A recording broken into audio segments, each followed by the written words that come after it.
Assalamualaikum warahmatullahi wabarakatuh. Kami dari kelompok 5 ingin mempresentasikan hasil kerja kami yang berjudul populasi penelitian sampel dan teknik sampling.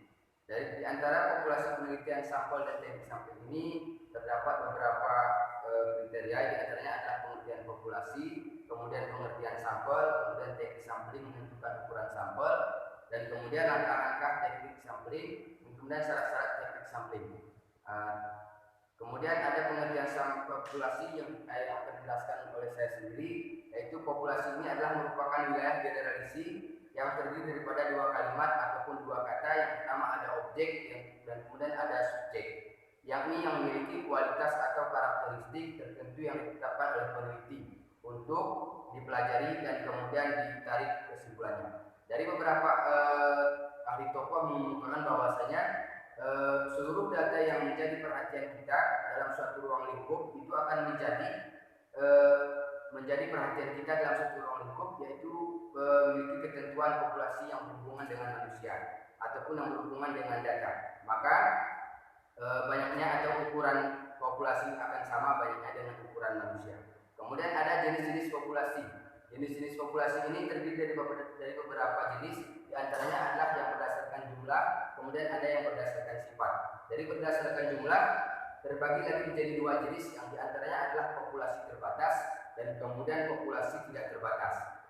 Dan kemudian berdasarkan sifat, populasi berdasarkan sifat ini adalah populasi yang berbentuk homogen dan kemudian populasi yang berbentuk heterogen. Dan kemudian pengertian sampel. Sampel itu berasal dari bahasa Inggris yang artinya sampel, yang artinya adalah contoh ataupun mengambil sebagian saja dari banyaknya sampel yang ada. Kemudian sampel dari segi sebagian dari populasi ini adalah artinya tidak akan ada sampel jika tidak ada populasi. Dan populasi adalah keseluruhan elemen atau unsur yang akan kita teliti. Dan penelitian yang dilakukan atas seluruh elemen dinamakan sensus. Idealnya agar hasil penelitian lebih bisa dipercaya. Kemudian seorang peneliti harus sensus, namun karena suatu hal peneliti bisa tidak meneliti keseluruhan elemen tadi, maka yang bisa dilakukan adalah meneliti sebagian dari keseluruhan elemen atau unsur tadi. Kemudian berbagai alasan yang masuk akal mengapa peneliti tidak melakukan sensus antara lain, karena terdapat di sana beberapa banyak kriteria, di antaranya adalah populasi ini populasi demikian banyaknya sehingga dalam praktiknya tidak mungkin seluruh elemen diteliti, dan kemudian keterbatasannya dapat membuat jika peneliti sebagai elemen peneliti tidak mencukupi waktu. Kemudian ada lagi peneliti yang dilakukan terhadap sampel bisa lebih reliabel daripada terhadap populasi. Misalnya karena elemen ataupun sedemikian banyaknya maka muncullah kelelahan fisik ataupun mental. Kemudian ada lagi syarat-syarat sampel yang akan dijelaskan oleh Raina. Kepada saudari Raina kami silakan. Adapun syarat sampel yang baik, secara umum sampel yang baik adalah yang dapat mewakili sebanyak mungkin karakteristik populasi. Dalam bahasa pengukuran, artinya sampel harus valid, yang yaitu bisa mengukur sesuatu yang seharusnya diukur. Syarat sampel yang baik itu ada dua. Yang pertama yaitu akurasi atau ketetapan, yaitu tingkat ketidakadaan atau bias atau disebut juga dengan kekeliruan dalam sampel. Dengan kata lain, makin sedikit tingkat kekeliruan yang ada dalam sampel, maka semakin akurat sampel tersebut. Tingkat tolak ukur adanya bias atau kekeliruan adalah populasi. Cooper dan Emory 1995 menyatakan bahwa tidak ada keraguan pengukuran yang disebabkan karena pengaruh yang diketahui dan yang tidak diketahui, yang menyebabkan skor cenderung mengarah pada satu titik tertentu. Dan yang kedua yaitu persisi. Kriteria kedua sampel yang baik adalah memiliki tingkat posisi, presisi, estimasi. Presisi mengacu pada persoalan sedekat mana estimasi kita dengan karakteristik populasi. Belum pernah ada sampel yang bisa mewakili karakteristik populasi sepenuhnya. Oleh karena itu, dalam setiap penarikan sampel senantiasa melekat kesalahan-kesalahan yang dikenal dengan nama sampling error. Presisi diukur oleh simpang baku standar error. Semakin kecil perbedaan di antara simpang baku yang diperoleh dari sampel S dengan simpang baku dari posisi S, makin tingkat pula tingkat presisinya. Dan selanjutnya yaitu teknik-teknik pengambilan sampel. Secara umum ada dua jenis teknik pengambilan sampel, yaitu sampel acak atau random sampling atau probability sampling, dan sampel tidak acak atau non-random sampling atau non-probability sampling.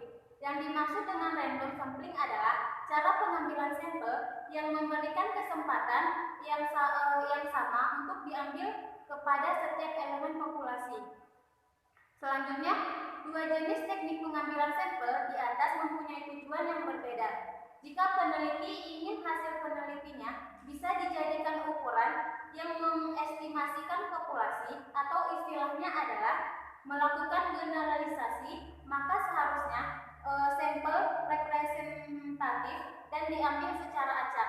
Namun, jika peneliti tidak mempunyai kemampuan melakukan generalisasi hasil penelitian, maka sampel bisa diambil secara tidak acak.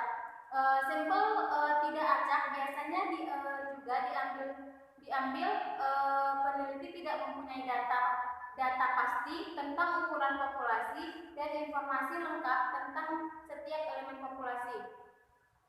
Selanjutnya akan dijelaskan oleh Taylor. Di sini saya akan menjelaskan langkah-langkah teknik sampling dan langkah-langkah dalam teknik sampling dan teknik sampling dan macam-macam teknik sampling.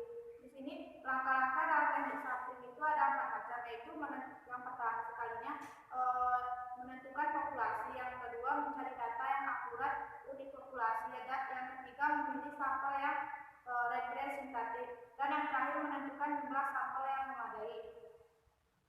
Di sini ada langkah-langkah teknik sampling yang bisa kita lakukan, yaitu yang pertama probability sampling dan yang kedua non probability sampling. Yang dimaksud dengan probability sampling yaitu di mana setiap anggota populasinya memiliki peluang yang sama untuk mendapatkan sampel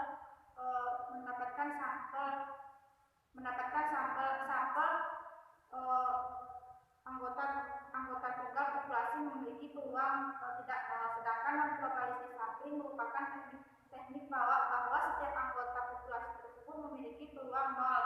Artinya mengambil sampel berdasarkan kriterianya tertentu. Contohnya seperti judgment, status, kualitas, kesukaran dan sebagainya. Dari kedua teknik tersebut ada beberapa macam teknik yang bisa kita lakukan untuk mendapatkan sampel, yaitu yang pertama probability sampling yang bisa kita lakukan dalam teknik ini yaitu sampling acak sederhana, yang kedua sampling acak sistematis, yang ketiga sampling acak stratifikasi, yang keempat sampling rukun, yang kelima sampling bertahap, dan yang terakhir probabilitas proposal. Dan non probability sampling yaitu ada macam-macam teknik yang kita lakukan, yaitu bisa dengan teknik sampling kuota, sampling bertahap, sampling kebetulan, sampling proposit, sampling sukarela, dan sampling snowball. Mungkin yang dapat kami sampaikan, kurang lebih kami mohon maaf. Kami tutup dengan mengucapkan